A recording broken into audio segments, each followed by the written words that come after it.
এই তিন শ্রেণীর কাছে রাজনীতিবিদরা জিম্মি। মালটাল খাইয়া তার একদিকে একটা দিয়ে দেয়। নির্বাচনের বাকি আর 5-6 দিন, একটু পরে 12টা বেজে গেলে 5 দিন বাকি থাকে।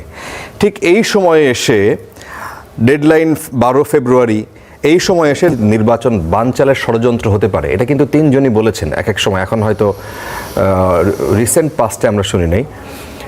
সেই জায়গাটা কি মনে হয় যে কোনো জায়গায় কোনো শঙ্কা কি এরকম আছে এখন পর্যন্ত, মাত্র 5 দিন আগে? দেখুন, আমাদের কাছে তো কোনো ফার্স্ট হ্যান্ড ইনফরমেশন নাই। যারা বলছে তারা হয়তো পাওয়ারের খুব কাছাকাছি, তারা বলতে পারে। বাংলাদেশে কিন্তু সবসময় প্রশাসন কাজ করে, নির্বাচনটা করে কিন্তু প্রশাসন। জি। এবং অলমোস্ট ডাইরেক্টলি নিয়ে প্রশাসনে তো এই ঘর থেকে ওই ঘরে নিয়েছেন, এই জেলার থেকে ওই জেলায় নিয়েছেন। আলটিমেটলি এরাই কিন্তু 24-এর নির্বাচনটা করছিল। তো সেক্ষেত্রে আপনার নির্বাচনের যে মেকানিজম, সেই মেকানিজমটা শেখ হাসিনার মুখস্থ। এবং শেখ হাসিনা যদি মনে করে দূর থেকে বসে যে তার প্রশাসনের লোকগুলো তার সাথে আসে বা যোগাযোগ থাকতে পারে, অস্বাভাবিক কিছু না, সেটা তো ঝুঁকিপূর্ণ আছে, কিছু ঝুঁকি আছে। আরেকটা কথা আপনাকে বলি, কেন ঝুঁকিতে আমরা নিশ্চিত হইতেছি।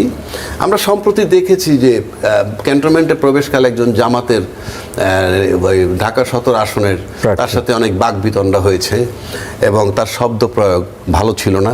সে মিন করতে চাইছে সে তারেক জিয়ার সাথে প্রতিদ্বন্দ্বিতা করে এবং মানে status same, which is not correct, justified না, সেটা ভিন্ন আসপেক্ট।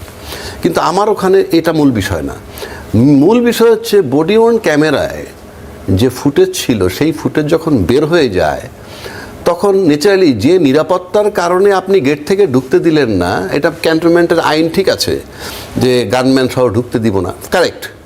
কিন্তু আপনি যে বডি ওয়ার্ন ক্যামেরার থেকে যে ফুটেজটা বাইর হয়ে গেল, তাহলে তো আমি সার্বভৌমত্বের প্রতীক আর্মি, নিরাপত্তার প্রতীক আর্মি, তাহলে সেই ফুটেজ যখন বের হয়ে যায় তখন তো আমার নিরাপত্তা এবং সার্বভৌমত্ব নিয়ে একটা প্রশ্ন আসে।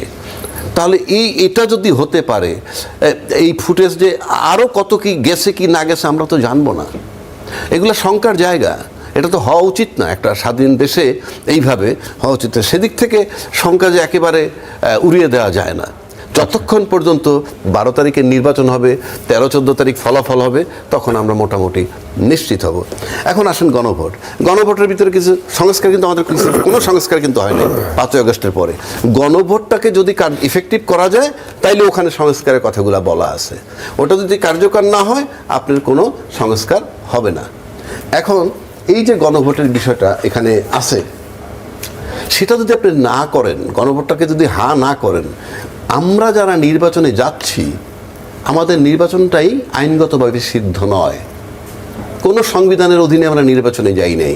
যদি আপনি ভালো করে লক্ষ্য করেন, এবার যে নির্বাচনী তফসিল ঘোষণা করছে, সেই নির্বাচন কমিশন বলে নাই বাংলাদেশ সরকারের বাংলাদেশে সংবিধানের এত নম্বর অনুচ্ছেদ মোতাবেক আমি নির্বাচনী ইশতেহার ঘোষণা করছি, নাই। উনি নির্বাচনী ইশতেহার ঘোষণা করছেন, শুধু এই কথাটুকু আছে।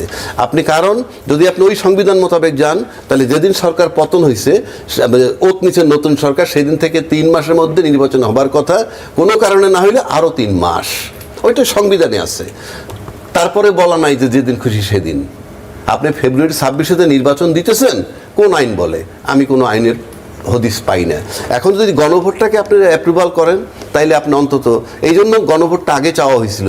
গণভোটটা আগে হইলে সেটার আলোকে নির্বাচনটা হইতো। এই যে আমরা উচ্চকক্ষ নিম্নকক্ষ আলাপ করতে, এটা বেক টার্ম। কারণ গণভোটটা অ্যাপ্রুভ হয় নাই এখন পর্যন্ত, গণভোটের উপরে তো ভোট হয় নাই, তাহলে আমি উচ্চকক্ষ নিম্নকক্ষ কিসের আলাপ করতেছি? পাশাপাশি এই যে আপনার নবম পে স্কেলটা, এই যে নবম পে স্কেলটা গভর্নমেন্ট করলেন, উদ্দেশ্যটা কি? উদ্দেশ্যটা কি প্রজাতন্ত্রের কর্মকর্তা কর্মচারীকে খুশি রাখা? এবং আপনি যদি বাস্তবায়ন করে না যান, তাহলে তো পরের সরকার যে আসবে, এটা এমন একটা সেন্সিটিভ ইস্যু, এটা রাজনীতিবিদদের কিন্তু বলতেও পারে না তোমরা মাঠে নাইমো না, আমরা এটা দেখব, অথবা এই দাবি অযৌক্তিক। অযৌক্তিক বললে ওই যে প্রশাসনিত নির্বাচনটা করে, আপনি প্রশাসনকে কেউ বেজার করতে চায় না বাংলাদেশের রাজনীতিবিদরা। সুতরাং এটা যদি আবার তাদের আস্থা কি যে ইউনূস সাহেবের প্রতি তারা যেহেতু পে স্কেল দিচ্ছে, উনি দিয়ে যাক, পরবর্তী সরকার দিবে কি দিবে না তার গ্যারান্টি নাই। আবার এটা একটা হিউজ বাজেট কিন্তু, তাই না মাসুদ ভাই? বিশাল বাজেট যেটা করছে, এটা কিন্তু একটা বিরাট অর্থনৈতিক যোগান লাগবে। এটা কোত্থেকে দিবে আমরা ঠিক জানি না। তো সব কিছু মিলে একটা পরিস্থিতি ঘোলাটে হতে পারে। আবার যদি হাদি হত্যার দিকে আমি আসি, আপনি না, এই জায়গা ছোট্ট করে বলবেন যে এটা কি তাদেরকে প্রশাসন ক্যাডারের যারা আছেন তাদেরকে মোটামুটি বাধ্য করছেন চাপে পড়ে যে আপনারা একটা ঘোষণা অন্তত দিয়ে যান? না, এখানে তো আমার কাছে মনে হয় না যে ইউনূস সাহেব এখন খুব চাপে থাকবেন। উনি তো 12, 13, 14, 15 তারিখের মধ্যে চলেই যাবেন। এই 3 শ্রেণীর কাছে রাজনীতিবিদরা জিম্মি। এই 3 শ্রেণী যেভাবে চালায় রাজনীতি, সেভাবে চলতে তারা বাধ্য। সুতরাং খুব জটিলতা সামনে নির্বাচনের পরে এদেরকে ফেস করতে হতে পারে। এই সমস্ত হাদি বিচার, যেমন আসিফ নজরুল সাহেব বলছিলেন আমরা এটার বিচার করে যাব। কিসের ভিত্তিতে বলছিলেন তা আমি জানি না, কিন্তু উনি করে যাবেন বলছিলেন। খেয়াল আছে আপনার? এই যে করে যাবেন বলছেন, সে কারণে আন্দোলনটা কালকে আসতে পারে, ওই যে আসতেছে। তো এগুলা হিসাব নিকাশ করে কথা বলা উচিত। হাদির বিচারের দাবিতে তখন যারা নামে তাদের উপর আবার পুলিশের চড়াও হওয়ার ঢং, সেটাও একটু অন্যরকম ছিল। সব মিলিয়ে নির্বাচনের আগে এই পরিস্থিতি আপনাকে কি কোনো বার্তা দেয়, আপনাকে কোনো শঙ্কা তৈরি করে আবার নতুন করে? না, আমি আসলে কোনো শঙ্কা এখানে দেখি না। যদিও কেউ কেউ বলার চেষ্টা করছেন, কেউ কেউ বলছেন যে এটা হয়তো নির্বাচনকে মানে আপনি স্থগিত করে যাওয়া অথবা বানচাল করে দেওয়ার একটা মানে প্রক্রিয়া হতে পারে। তবে এটা আমি মনে করি না এবং এটা আসলে অনাকাঙ্ক্ষিত বটে, কিন্তু এটা অবধারিতও ছিল। অবধারিত এই ঘটনা দুটো অবধারিত এই কারণে ছিল যে এই যে আপনার পে স্কেলের জন্য যে দাবিটা, এটা তো আসলে সরকার তৈরি করেছে। এই সময় পে স্কেলটা ঘোষণা করাই ঠিক হয়নি।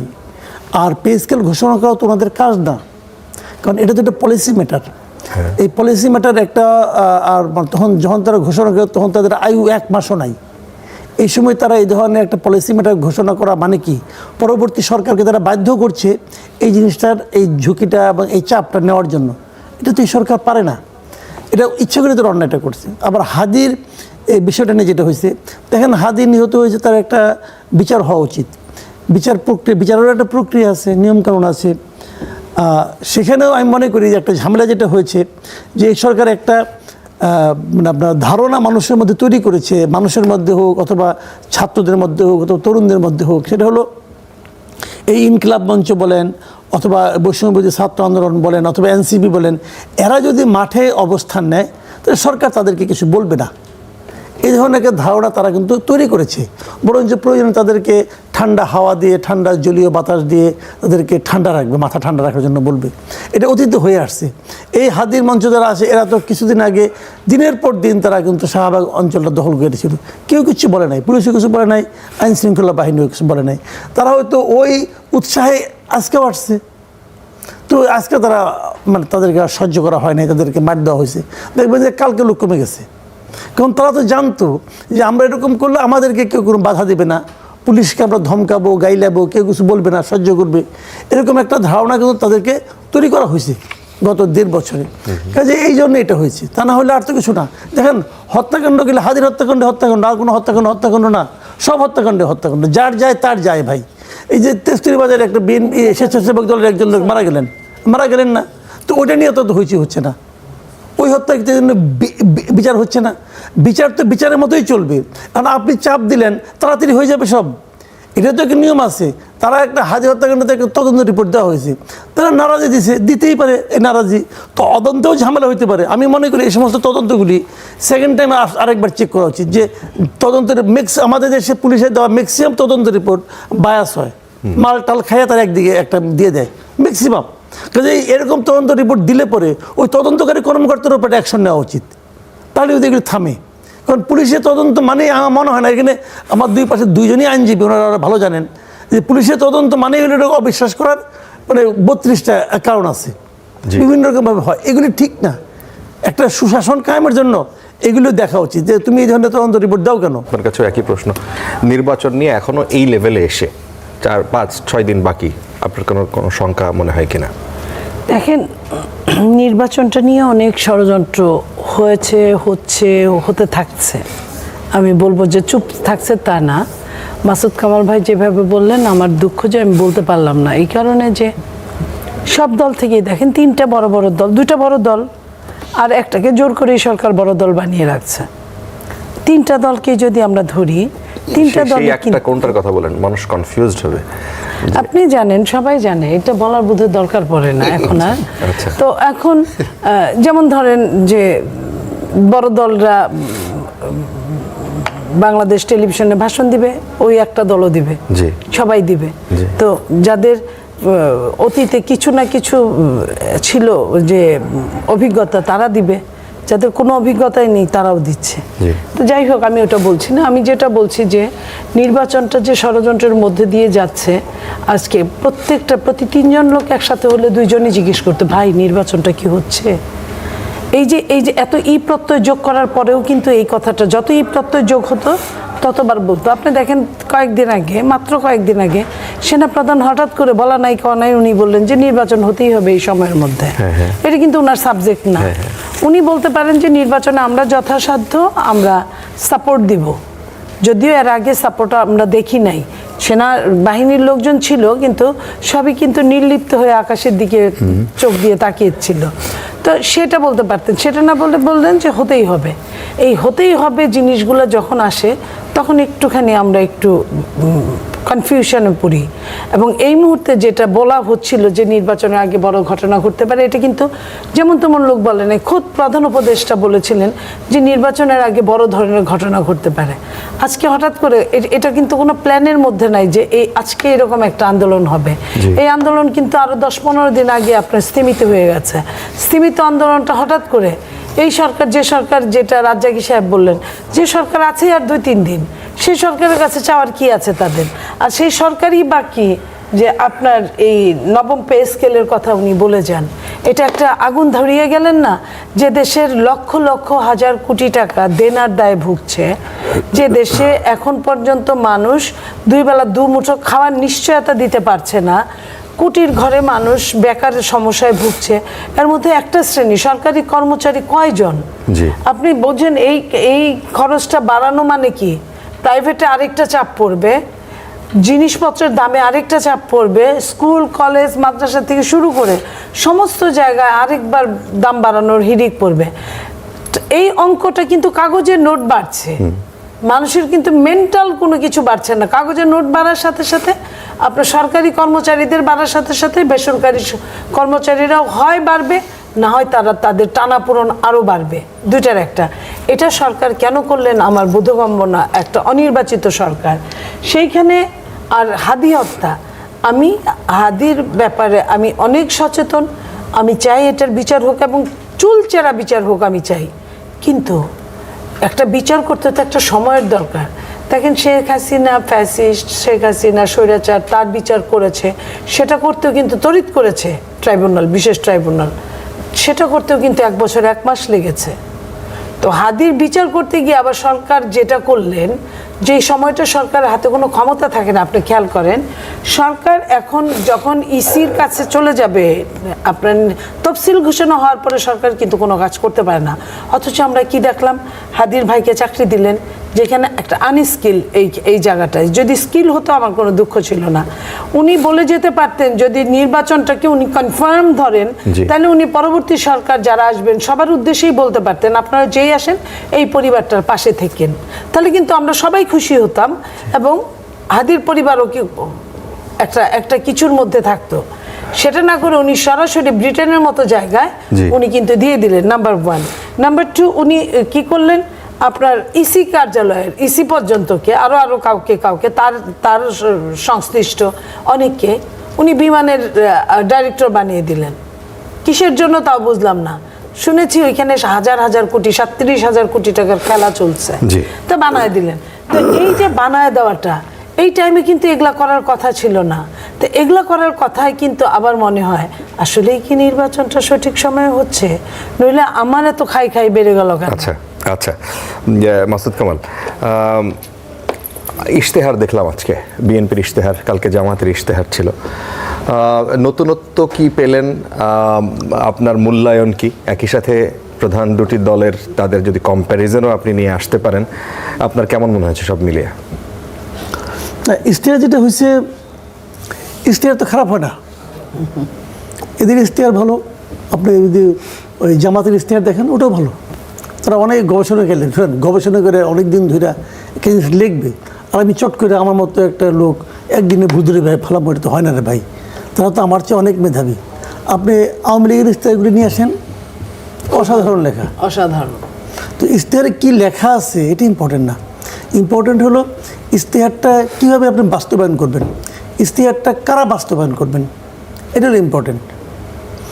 তো সেই জায়গাটা যে হয়তো পরে ধরা পড়বে কি হচ্ছে। কিন্তু আমি না এই ইস্তেহারে কয়েকটা জিনিস দেখি, এই ইস্তেহারের মধ্যে উনি কতগুলি মানে প্রস্তাবনা তারা দিয়েছেন, সংবিধান বিষয়ক প্রস্তাবনা। এই প্রস্তাবনাগুলি আমার কাছে খুব ইন্টারেস্টিং মনে হয়েছে। ইন্টারেস্টিং ঠিক আমি জানতাম এগুলি প্রস্তাবনা আসবে, কিন্তু মাঝখানে আমি একটু কনফিউজ হয়ে গিয়েছিলাম যখন নাকি উনি একটা জনসভায় বলেছিলেন যে আপনারা হা ভোট দিন। তারেক রহমান বললেন না হা ভোট দিন, আমি একটু কনফিউজ হয়ে গেছিলাম যে উনি হা ভোট দিন এটা কীভাবে বলতেছেন। কারণ হা ভোটে যে জিনিসগুলো আছে এগুলি তো বিএনপির পক্ষে আসলে বাস্তবায়ন করা সম্ভব না। যেমন ধরেন আমি একটু উদাহরণ দিয়ে বলি, আজকে প্রস্তাবনার মধ্যে একটা প্রস্তাবনা আছে যে মানে আল্লাহ তাআলার উপর মানে পূর্ণ আস্থা সহ এটা উনি সংবিধানে পুনঃস্থাপিত করবেন। এটা তো জুলাই সনদে নাই, জি একদম নেই। তো উনি তো এটা মৌলিক চেঞ্জটা করতে চাচ্ছেন আর কি। আচ্ছা, আবার ধরেন একটা উপরাষ্ট্রপতি পদ উনি সৃজন করতে চাচ্ছেন, জুলাই সনদে নাই। আবার ধরেন প্রধানমন্ত্রী একই সঙ্গে দলীয় প্রধান থাকতে পারবেন, উনি এটা বলেছেন কিন্তু আজকে, এটাও জুলাই সনদে নাই। ঠিক আছে, আচ্ছা এগুলো জুলাই সনদগুলো। কিন্তু আবার যদি আমি রেফারেন্ডামের কথা ধরি, রেফারেন্ডামের যে প্রশ্নগুলো আছে ওখানে যে দ্বিতীয় যে প্রশ্নটা, সেই প্রশ্নে বলা হয়েছে একটা উচ্চ কক্ষ করা হবে। এটা উচ্চ কক্ষের ব্যাপারটা আপনার বিএনপির 31 দফায় আছে, কিন্তু আবার বলছে উচ্চকক্ষ যে 100 জন তারা করবে ওখানে মানে মনোনীত করবে, এটা হবে উনি বলেছেন যে নিম্নকক্ষে যে আসনগুলি থাকবে তার আনুপাতিকভাবে, যাদের মানে আপনার 30টা আছে তারা 10 জন পাবে, এরকমভাবে আর কি। কিন্তু জুলাই সনদে আছে উল্টা কথা, যে এখানে হবে পিয়ার পদ্ধতিতে। জুলাই সনদ বাদ রাখেন, রেফারেন্ডামের যে প্রশ্ন যেটা বললাম দ্বিতীয় প্রশ্ন, সেই দ্বিতীয় প্রশ্নে স্পষ্টভাবে বলা আছে যে উচ্চকক্ষের সদস্যরা নির্বাচিত মানে মনোনীত হবেন পিয়ার পদ্ধতিতে, মানে প্রাপ্ত ভোটের যে আনুপাতিক হার সব দলের তার আনুপাতিক হারে। জি, তাহলে ওটার সঙ্গে তো ওনার এই প্রস্তাবনা সরাসরি তো বিরোধিতা করে।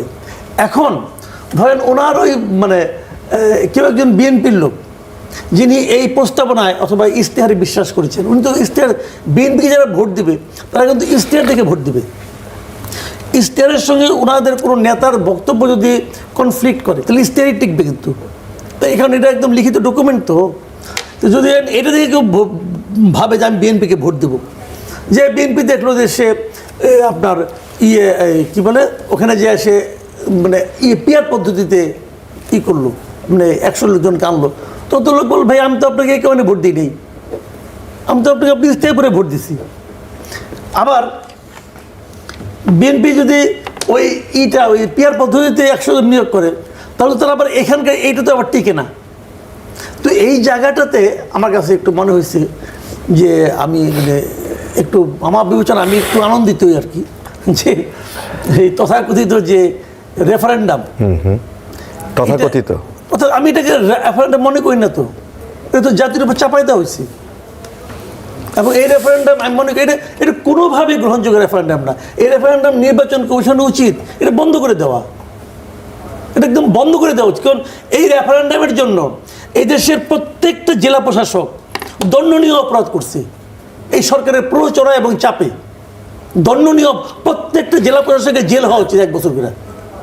তারা প্রচার চালিয়েছেন, তাই তো? প্রচার চালিয়েছে, কিন্তু তার বাইরে যদি সেটাকে অপরাধ হিসেবে যদি ওইটুকু বাদ দেন, বাকি অংশ বাদ দেবেন কোনো? আমি আপনি বললাম ভাই আপনি সব ভালো আছে, তাহলে নাকটুকু বাদ দেন, আপনি বাদ দিবেন? হ্যাঁ, ওইটুকু আবার বাদ দেয় কেমন করে? মানলে পুরোটাই মানবেন, নাহলে মানবেন না, ওইটুকু বাদ দেবো কি হবে? তাহলে সংস্কার কিভাবে হতো? সংস্কার অন্যভাবে সংস্কার হয়, এটাই কি একমাত্র পদ্ধতি? এই পৃথিবীতে কি একমাত্র এই আলী রিয়াজ সাহেবই সংস্কার করতেছে, আর কেউ করতেছে না? এটা তো সংস্কারই না, উনি যেগুলি করতেছে এটা তো সংস্কারই না, এটা হলো উনি ওনার জেদ চরিতার্থ করতেছে। মিস্টার আলী রিয়াজ তার জেদ চরিতার্থ করার জন্য আমেরিকার থেকে একটা মিশন নিয়ে এই দেশে আসছে। সেটা সে করতেছে এবং ডক্টর ইউনূস তাকে এই ক্ষেত্রে সহযোগিতা করতেছে, আর কিচ্ছু না। তার কি জেদ ছিল? তার যেহেতু সে প্রথমেই অগাস্ট মাসে এসে বলছিল যে এই সংবিধান সংস্কারের উপযুক্ত না, এই সংবিধান পুনর্লিখন করতে হবে। কিন্তু অগাস্ট মাসে বলছিল 2024-এর, সেই যে বলছিল সেটা সে বাস্তবায়ন করার জন্য যে কমিটিতে তার নাম ছিল না সেই কমিটি তার নিজের নাম ঢুকাইছে, শাহাদিন মালিকটা বাদ দিয়া ঢুকাইয়া সে এগুলি করছে। সহজ হিসাব ভাই, আপনি কি করছেন না করছেন আমার জানার দরকার নাই, আমি এটাকে এইভাবে ব্যাখ্যা করি। আচ্ছা, সেই স্বাধীন জাতি হিসেবে আমাদের এর চেয়ে লজ্জার, এর চেয়ে অপমানের আর কিছু হতে পারে না। এরপর সে সর্বশেষ প্রত্যেকটা সরকারি কর্মচারীকে মানে একটা অন্যায় দণ্ডনীয় অপরাধের মধ্যে সে ঠেলে দিছে এই লোক। আচ্ছা, আবু হেনা রাজ্জাকে আপনি এই বিষয়ে বলবেন যে আপনিও কি এই তথাকথিতই না, আমি কিছু কথা বলতে চাই। মাসুদ ভাই বলছেন, মাসুদ অত্যন্ত বিজ্ঞ একজন আলোচক। তার আমি বিনয়ের সাথে কয়েকটা কথা বলি। একটা কথা বলি, নীলুফার আপা বলছেন যে কেয়ারটেকার গভর্নমেন্ট, আর কেয়ারটেকার নাই, এই ইন্টারিম গভর্নমেন্ট এই সময় পে স্কেল দিতে পারেন না। পে স্কেল দেওয়া নিয়ে আমি বিরোধিতা করছি যে আপনি এখন কেন দিলেন এটা তো, কিন্তু ইন্টারিম গভর্নমেন্ট কমপ্লিট গভর্নমেন্ট, উনি দিতে পারবেন। ইন্টারিম গভর্নমেন্ট কেয়ারটেকার গভর্নমেন্ট না যে আমি 3 মাসের মধ্যে নির্বাচন দিয়ে চলে যাব, এই চুক্তিতে আসেননি। 1, 2, এই সরকারের কথা সংবিধানে বলা নাই। সংবিধানে যেহেতু বলা নাই, এর মেয়াদ উনি নিজে ঠিক করছেন। ইভেন বঙ্গভবনে যেদিন দায়িত্ব নিয়েছিল কেউ কিন্তু তখন মেয়াদ তারা ঠিক করে দেয়নি, কাজও ঠিক করে দেয়নি। সাংবাদিকরা সবাই তাকে জিজ্ঞেস করেছিল। সেটি বলছি, সাংবাদিক জিজ্ঞেস করুক পরে, কিন্তু রাজনীতিবিদ তো ছিলেন যারা দায়িত্বটা তখন তারা বলতে পারতেন। যেমন আমরা দেখছি নেপালের ব্যাপারে কী হয়েছে, একই ওই দিনই যেদিন টেক ওভার করছে ঠিক সেদিনই নির্বাচনের ডেটটা দিছে। আমরা সেটা পারিনি। কেন পারিনি সেই আলোচনা করে লাভ নেই, সেটা পিছের ইতিহাস। আমরা পারি নাই। 2 নম্বর আসেন এই ইশতেহার নিয়ে, ইশতেহার গণভোট। আচ্ছা, গণভোটের কথাটা প্রথম বলি। গণভোট মানে আমরা সবাই জানি গণভোট মানে কি, হ্যাঁ বা না দিব। এখন এটা অনেক বিতর্ক আছে, এর ভিতরে 4টে দফা আছে। আমি কোনোটা একমত হতে পারি, কোনোটা দ্বিমত হতে পারি, সেটা ভিন্ন কথা। কিন্তু আলটিমেটলি দিতে হবে উত্তর কি, হ্যাঁ অথবা না। হ্যাঁ দিলে সবগুলা হ্যাঁ, না দিলে সবগুলা না, ভাগ করা হয় নাই। এবং এই পর্যন্ত গেছে কেন, সেটাও রাজনৈতিক দলের ব্যর্থতা। কেন ব্যর্থতা? তারা কিন্তু সংস্কার এবং ঐক্যমত্য কমিটির কাছে 8 মাস ধরে গেছেন। ওখান থেকেই পরিপ্রেক্ষিতে যেহেতু ডিসেন্ট আছে, নোট অফ ডিসেন্ট আছে, তাই গণভোটের বিষয়টা আসছে। একদল বলছে যে ইলেকশনের আগে গণভোট হোক, আরেক দল বলছে না নির্বাচনের দিনে একইভাবে হোক। তো যে দলের প্রভাব বেশি সেই দলেরটা শুনতে বাধ্য হয়েছে। কাজেই এখন নির্বাচন একই দিনে, নির্বাচন এবং গণভোট। এখন তারপরে আসেন, উনি যেমন মাসুদ ভাই বললেন, এগুলো আমি একমত যে ইশতেহারে সবার কথা ভালো থাকে। একটা জিনিস লক্ষ্য করেন, আপনি বলবেন দ্বৈত নাগরিকত্ব নিয়ে কিংবা দ্বৈত নাগরিকত্ব সম্পর্কে যে কলাম, সেই কলাম বাকি রেখে এবং ঋণ খেলাপি হইয়া অনেক ক্যান্ডিডেট বাজারে আছে যারা নির্বাচন করতেছে। তো আপনি আমাকে বলেন আমি কি করে আস্থায় রাখবো যিনি নিজে ঋণ খেলাপি, যিনি নিজে দ্বৈত নাগরিকত্বের ঘরটা পূরণ করেন নাই, ওনরা এসে ইশতেহারটাকে বাস্তবায়ন করবেন, এটা কি আমাকে বিশ্বাস করতে হবে? মানে কি কারণে? প্রথম কথা হলো আপনি আবেদন করেন কিভাবে? আপনাকে যদি বলা হয় যে আপনি এই চ্যানেলে আবেদন করবেন, ক্রাইটেরিয়া লেখা আছে কি কি, সেটা যদি ফুলফিল না আপনার না থাকে, আপনি তো আবেদনই করতে পারেন না এবং আবেদনটা রিজেক্ট হয়ে যাবে। সেই আবেদন নিয়ে হাইকোর্ট পর্যন্ত আমার যেতে হবে কেন? 1, 2, এটা তো আপনি আবেদনই করতে পারেন না। প্রথম তো আপনি বিবেকটাকে মেরেছেন সেখানে যে আপনি আবেদন করেন কিভাবে। আপনারা তো এখন এই মুহূর্তে প্রভাবশালী ইনফ্লুয়েন্সে আছেন, তাই নির্বাচনটা আপনি করে মানে প্রার্থী হয়ে যাচ্ছেন। কিন্তু এটা কি মঙ্গলজনক? আমি কিভাবে আস্থায় রাখবো? আপনি নিজে যখন ঋণ খেলাপি, নিজে যখন দ্বৈত নাগরিকদের ঘরটা পূরণ করেন নাই, আপনার উপরে আমি দেশের দায়িত্ব দিচ্ছি, ভোটটা দিব, আপনি গণভবনে থাকবেন, একজন ভোটদাতা ভোট দিয়ে গণভবনের বারান্দা তো দূরের কথা 2 কিলোমিটার দূর থেকে হাঁটতে পারে না, এটাই আমাদের ট্র্যাজেডি। সে কারণে আমি আপনাকে বলছি। আরেকটা কথা বলি, শেষ করে দিচ্ছি, কেন তারা এটা বলে। আপনি ব্যক্তিগতভাবে যদি কোনো প্রতিশ্রুতি দেন এবং ভঙ্গ করেন, আপনার জন্য কিন্তু আমি আদালতে যাব। বাংলাদেশে 53 বছর যাবৎ 2টা তথ্য চলতেছে। নাম্বার 1, রাজনীতিতে শেষ কথা বলতে কিছু নাই। অর্থাৎ আমি প্রতিশ্রুতি দিয়ে দিব, ভাঙলে কিছু আসা যায় না, শেষ কথা বলতে কিছু নাই। 2, রাজনীতিবিদরা যদি ইশতেহার দিয়ে ফুলফিল করে না 10-25%ও, কোনো মামলা হয়? কোনো মামলা হয়? রাজনীতিবিদরা প্রতিশ্রুতি ভঙ্গ করলে কোনো মামলা হয় না। সেটা তাদেরকে কি করতে হয়? ধৈর্যের বাঁধ ভেঙে গেলে 24-এর আন্দোলনের মতো তাড়াই দিতে হয়। আচ্ছা। আচ্ছা, আপনি শুনছিলেন নীলুফার আপা, আপনি এই বিষয়ে কিছু যুক্ত করতে চান গণভোট নিয়ে? মাসুদ কামাল ভাই যেভাবে বলছেন, আপনি কি তার সাথে একমত, নাকি রাজ্জাক সাহেব যেভাবে বলছেন? আমার ব্যাপারটা গণভোট নিয়ে আমি খুবই আশাহত একটা জায়গায়। আপনি দেখেন, গণভোটটা নিয়ে কাজ করার সময় সবগুলো দল মিলে মেন্টালি প্রিপেয়ার্ড ছিল যে এইবার ত্রয়োদশ নির্বাচনে নারীদের তারা 5% নমিনেশন দেবে, 5%। জি। এইবার মৌখিকভাবে, আমি বলবো না লিখিত হয়েছিল, মৌখিকভাবে একটা সময় তো আমার বাবা, সেটা আপনার তো বাবারা যখন জায়গা জমি এইবার বিক্রি করতে, সেই গণভোটই কিন্তু তো এখনো আমি বলি আলোচনার তখন পর্যায়ে। কিন্তু মুখ দিয়েই বলতো, জি। তখন কিন্তু এত লেখাপড়ি ছিল না, উকিলের দরকার পড়লো কখন, মানুষ যখন মিথ্যে বলা শুরু করলো। তো সেইখানে ওনারা কেউ কথা রাখে নাই। বিএনপি কিছুটা রেখেছে কিন্তু পুরাটা রাখে নাই, কেউই রাখে নাই। যারা নিজেরা কথা দিয়ে কথা রাখতে পারে না, তারা হা ভোটের পক্ষে ভোট চায় কিভাবে? তারা নিজেরাই তো নেগেটিভ নায়ের ওইখানে গেছে। জামাত ইসলামী একটাই নোট অফ ডিসেন্ট দিয়েছে, সেটা হলো নারীর ক্ষমতায়নের ক্ষেত্রে, জি। নারীকে মনোনয়ন না দেওয়ার ক্ষেত্রে। তো এই যে নারী যে সর্বোচ্চ কোনো সময় যদি হয় সেটা না দেওয়ার ক্ষেত্রে, তাহলে আপনি মনে করেন যে আমার কাছে আপনি নিজে এটার উদ্যোক্তা, আপনি আরেকটা এনসিপি তো সিগনেচারই করে নাই, স্বাক্ষরই করে নাই। তারা বলছে যে গণভোটে হা ভোট না দিবে সেই রাষ্ট্রের বাইরের লোক, সেই রাষ্ট্রের শত্রু, ইত্যাদি ইত্যাদি। এনসিপি তো তাও এটা ফুলফিল করার চেষ্টা করছে বোধহয় 5%। আমি বলি না, 5% ফুলফিল করার চেষ্টা করতে পারে, কিন্তু আমি বলছি সে তো সিগনেচারই করে নাই। আচ্ছা। গণভোটের যে প্রাথমিক আগে সিগনেচারটা হয়েছিল, জি। তারা ওইটাই করে নাই। আমি একটা জিনিসকে মানি, সেটা তো আমারও একটা স্বাক্ষর থাকবে প্রাথমিকভাবে, যেটা আমি স্বাক্ষরই করলাম না সেটা নিয়ে আমি যুদ্ধ করছি। তো এই যে জায়গাটা, এটা হচ্ছে দ্বিচারিতা এটাকে বলে। তো যেটা নিয়ে দ্বিচারিতা আছে, 1 নাম্বার। 2 নাম্বার, সরকার যেহেতু হা ভোট এবং না ভোটের ব্যবস্থা করেছে, সরকার নিজে থেকে বলতে পারে না আপনি হা ভোট দিবেন, কেউ না কেউ তো না ভোট দিবে। তো সরকার তাহলে কিন্তু পক্ষপাতিত্ব হয়ে গেল। জি। তো এই সরকারের কোনো না, তারা তো আপনার দল নেই। এই ব্যাখ্যা দিচ্ছে, তারা কি কারণে পক্ষপাতিত্ব হ্যাঁ, করছে? ঠিক তারা আছে। বলছে যে তাহলে আমাদেরকে নায়ের অপশন দিল কেন? তারা এমনিই বলতো যে এটা দিয়ে দিলাম, এটা আপনারা সিগনেচার করেন। না, ওই যে নায়ের অপশনটা থাকলো কেন আমাকে বলেন। নায়ের অপশন যে এটা যখন রাজনৈতিক দলগুলো ওই ঐকমত্য কমিশনে যখন একসাথে বসে নাই, একসাথে যখন বসছে, তখন এক জায়গায় একমত পোষণ করে নাই, তারপরে ঠিক আছে এটা পাবলিকের কাছে দিয়ে দিই আমরা। যখন একমতে পোষণ করলো, তখন তো তারা হায়ের উপরে চলতে পারে। 144 কোটি টাকা দিলেন আপনি এটার উপর অ্যাডভার্টাইজমেন্টের জন্য। 144 কোটি টাকা 144 কোটি টাকা ঐকমত্য কমিশনে।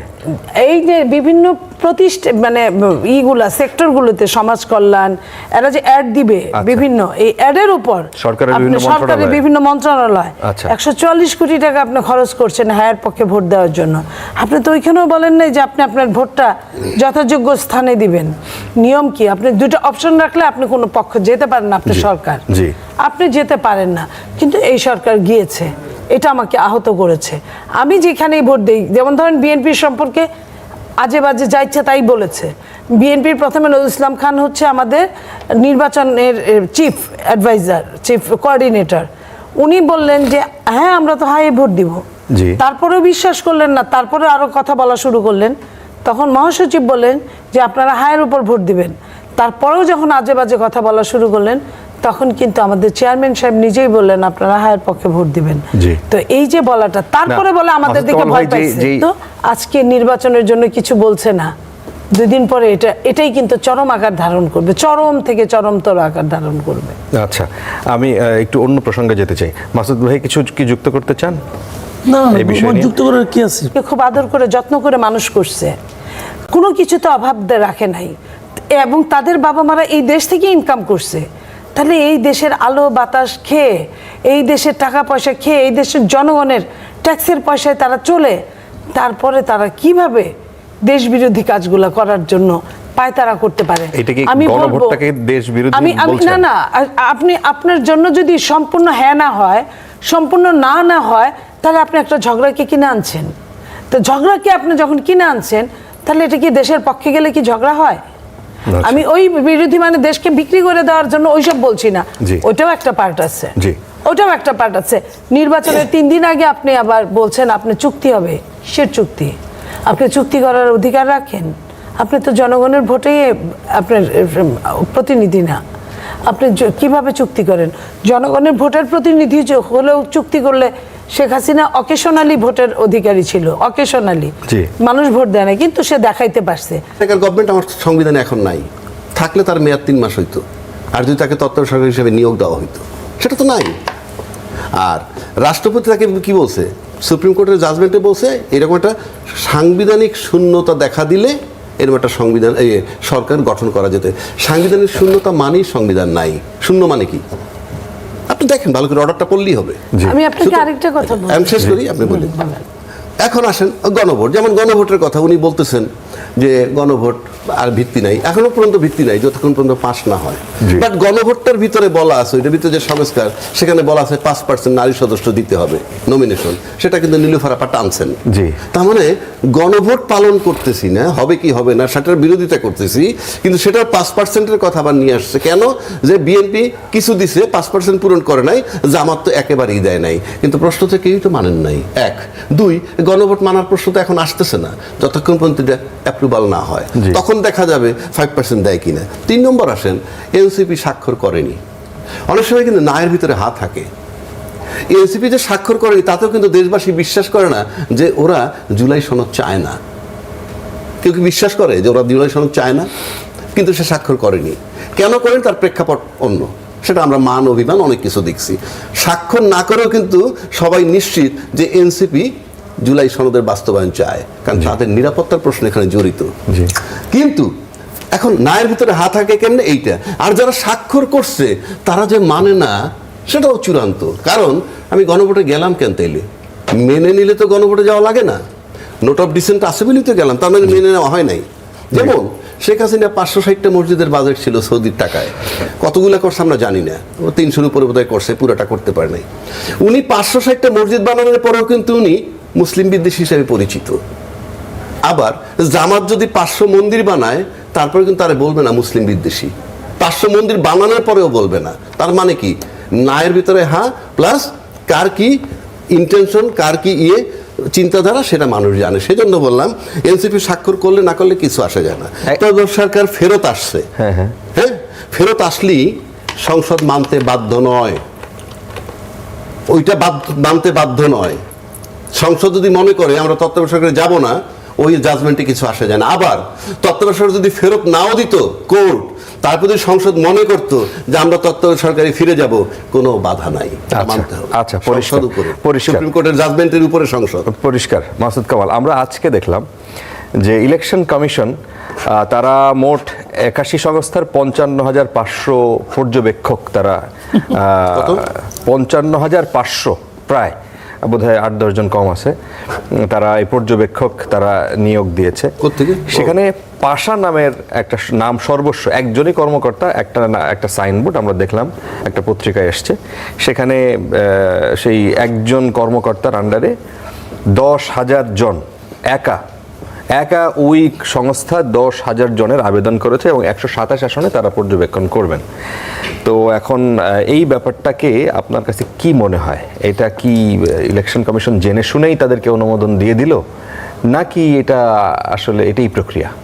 মাল খাইয়া জানি শুনে দিছে, সহজ বাংলা বললাম, মাল খাইয়া জানি শুনে দিছে, বুঝেন? এটা ব্যাখ্যা করার কোনো দরকার নাই। না কি লাভ তাতে, কার লাভ? কোনো মাল খান, এই যে 127টা আসলে তারা যে থাকবে, 10,000 লোকজন থাকবে, এরা কি করবে? এদের পর্যবেক্ষক সমস্ত সেন্টারে যাইতে পারবে, তারা তখন ওখানে যায় না, ওখানকার প্রার্থীদের কাছে নিজেকে নিলামে তুলবে। তোমরা আমাকে, আমি পর্যবেক্ষক, তোমার হয়ে আমি বিভিন্ন কেন্দ্রে কেন্দ্রে যাব। যে জিনিসটা নাকি আগে আপনার ওই যে দামি ক্যান্ডিডেট থাকতো না, দামি ক্যান্ডিডেট হিসেবে কাজ করবে প্রত্যেকটা লোক টাকার বিনিময়ে। ওই যে একজন দেখছে পাশার একজন, ওই পাশার একজন যে উনি এই 10,000 জনের কাছ থেকে টাকা নিচ্ছে। আচ্ছা, টাকা নিয়ে এই টাকা কিছু ইলেকশন কমিশনকে দিচ্ছে, যারা নাকি যার হাত দিয়ে পাস হয়েছে। আচ্ছা, টাকা দিয়ে সেই 10,000 জনে পাস করে নিচ্ছে, এবং ওই 10,000 জন যে ইনভেস্ট করছে সেই ইনভেস্টের 10 গুণ তারা হয়তো ওই পলিটিক্যাল পার্টিগুলির কাছ থেকে উঠাবে। সিম্পল তো ভাই, সিম্পল তো। তোমার নাই ক্ষমতা, তুমি 55,000 পর্যবেক্ষক নিয়োগ করে দিছো ভাই। এত পর্যবেক্ষক তো ওই শেখ হাসিনার আমলেও হয় নাই, 55,000 পর্যবেক্ষক হয় নাই। নিয়ে করেছে বিশাল একটা তারা দক্ষতা দেখেছে। মানে তো এই গণনাগুলো কিভাবে হবে এবং ভোটের রেজাল্ট দিতে, এবং সেই রেজাল্ট তো আরেকটা টেনশন বাংলাদেশে এখন পর্যন্ত জাতীয় নির্বাচনে আমরা দেখেছি পরের দিন সকাল নাগাদ বেসরকারি ফলাফলটা চলে আসে, মানে 91, 96, 2001, 2008 আমরা দেখেছি শেষ রাতের মধ্যে একটা কিছু পরিষ্কার হয়ে যায় মোটামুটি সকাল 7টা 8টার মধ্যে। তো এইবার কি কোনো ঝুঁকি বা এবার একটু দেরি হবে কারণ 2টা ভোট তো ম্যানুয়ালি গুনতে হবে, 2টা ভোট কিন্তু ম্যানুয়ালি গুনতে হবে, একটু দেরি হতেই পারে। কিন্তু আবার আরেকটা কথা, সেটা হলো যে ইউপি নির্বাচন যেটা হয় সেখানেও কিন্তু 2টা ব্যালট পেপার তারা কিন্তু গুনে, কিন্তু 2টা না 3টা অনেকগুলো প্রার্থী থাকে। না ওখানে আমি বলি আপনাকে, ওখানে 3টা ব্যালট পেপার গুনে তারা, একটা হলো মেয়র, একটা ডেপুটি মেয়র, একটা হলো মেম্বার ও মহিলা, তারা সবগুলো কিন্তু গোনে এবং তারা কিন্তু মানে পরের দিন সকালের আগে রেজাল্টগুলো ঘোষণা করে দেয়। তো ওটা যদি পারে, এটা কেন পারবে না? 1 নম্বর। 2 নম্বর কথা হলো যে আগেই কেন সরকারের পক্ষ থেকে বলা হচ্ছে এবার বেশি সময় লাগতে পারে? সন্দেহ করতে পারেন আপনি, হয়তো সন্দেহ করা কিছু নাই, কিন্তু মানুষের মন তোরে ভাই, সন্দেহ করলে আপনি ফিরাবেন কি দিয়া? যদি সন্দেহ করেন এবং তারপর যদি প্রত্যাশিত ফল না আসে সেই সন্দেহকারীর, তাহলে উনি বলতেও পারেন যে এখানে ইলেকশন ইঞ্জিনিয়ারিং হয়েছে, হইতে পারে। কিন্তু আরেকটা পয়েন্ট আমি বলি যে ব্যালট পেপার যেটা পোস্টাল ব্যালট যেটা আছে, এটা নিয়ে একটা কথা বলি। এটা মানে হলো জানেন, আপনি যদি একজন অযোগ্য লোকের হাতে একটা ভালো কিছু দেন না, সেটা আওলা বাজায় ফেলায়। আমাদের এই ইলেকশন কমিশন হলো ওই জিনিস, তারা জিনিসটা বুঝেও না তারা কি করতে হবে।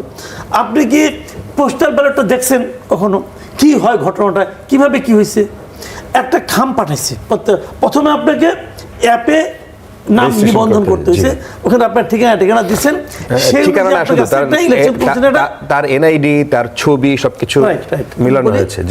দিতে হয়েছে কেন? করার জন্য, নিবন্ধন করার জন্য। নিবন্ধন করলে ওই অনুযায়ী তারা ওখানে ব্যালট পেপার পাঠাইছে। ওকে, আচ্ছা, এর মধ্যে একটা খাম পাঠাইছে, খামের মধ্যে সব আছে। খামের মধ্যে কি কি আছে আমি আপনাকে বলি, একটু আমাকে সময় দেন, এটা জানা জরুরি সবার জন্য। খামের মধ্যে আছে হলো, প্রথমত আছে একটা নির্দেশনা কীভাবে আপনি কাজ করবেন, তারপরে আছে একটা ব্যালট পেপার। আমাদের দেশেরগুলি বলতেছি, দেশে যেটা আছে, দেশে তো মনে করেন উনি কোন এলাকার প্রার্থী, সেই ভোটার, সেই এলাকায় যারা প্রার্থী আছে তাদের একটা তালিকা আছে, তাদের মানে প্রতীক এবং নাম সহ ব্যালট পেপার পাঠাইছে।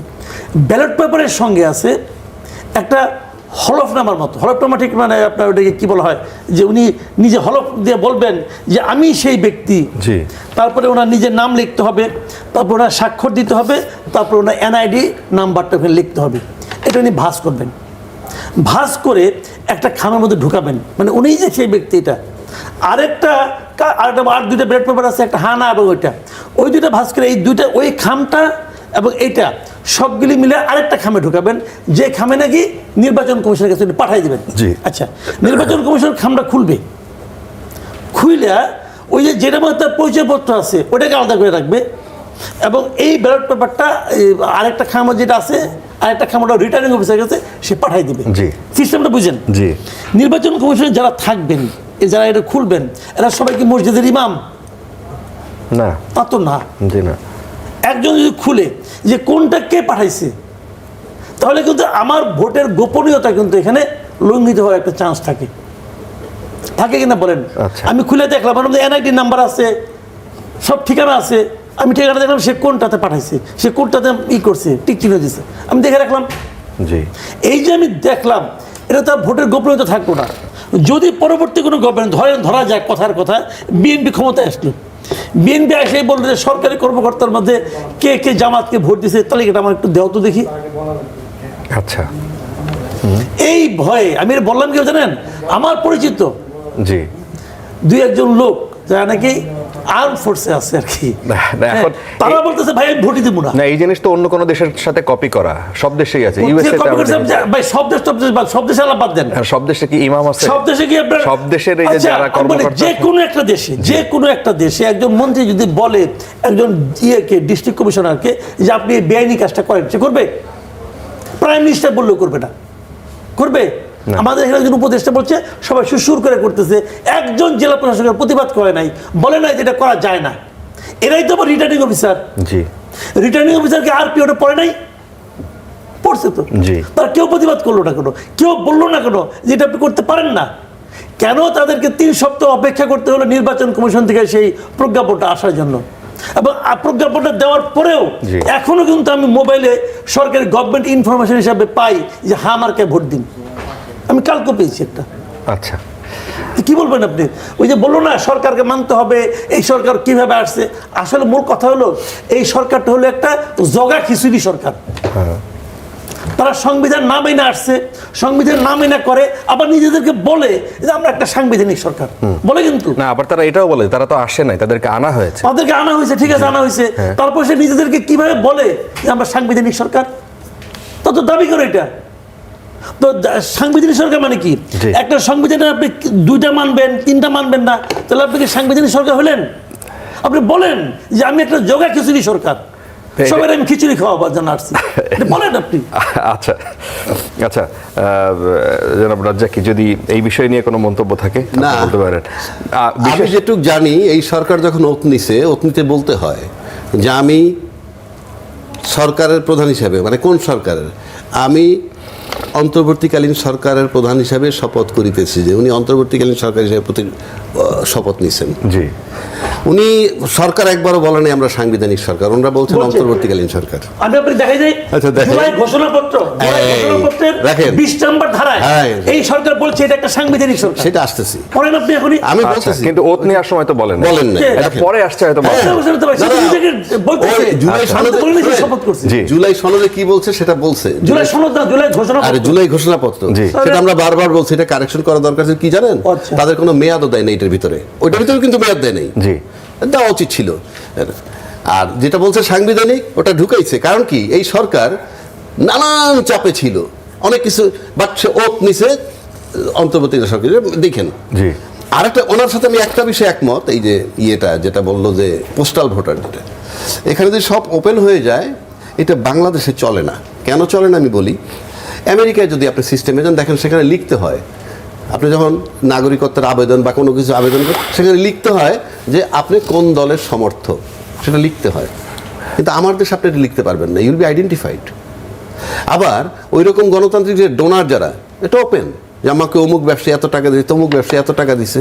আর এখানে যদি আমরা ওপেন করি, তাহলে যে ক্ষমতায় যাবে সে গিয়ে ওই ব্যবসায়ী ধরবে, ধরে ওরে দিছিলি কেন, না, ওরে দিছিলি না, কেন? কিন্তু আমাদের সেই কারণে আপনি আমেরিকান স্টাইল এখানে চালাইলে হবে না। আমাদের এখানে রিপোর্টও হয়েছে যে যারা আমাদের বিদেশে থাকে, এনআরবি যারা, তাদের অনেকেই প্রায় সবাই যাদেরই ইন্টারভিউ দেখলাম, সবাই এটা খুবই প্রশংসা করে বলেছেন না, যে প্রশংসা তাদেরকে করছে। যে কেউ প্রশংসা গুনেছে।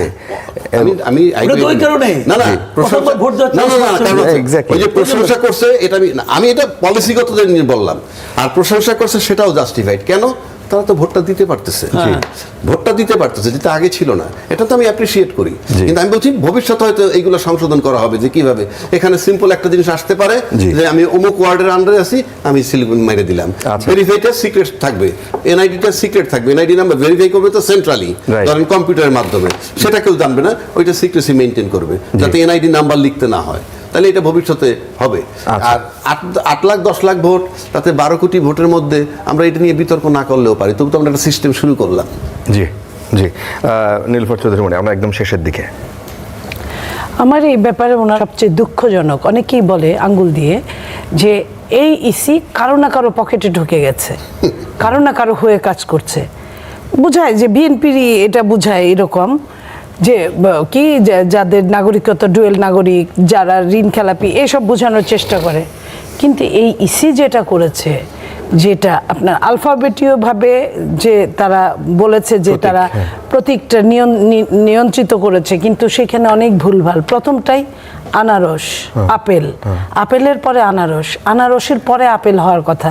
ঠিক তেমনি আপনার দালান দাড়িপাল্লা, হ্যাঁ, পরেরটা আগে গেছে, আগেরটা পরে গেছে।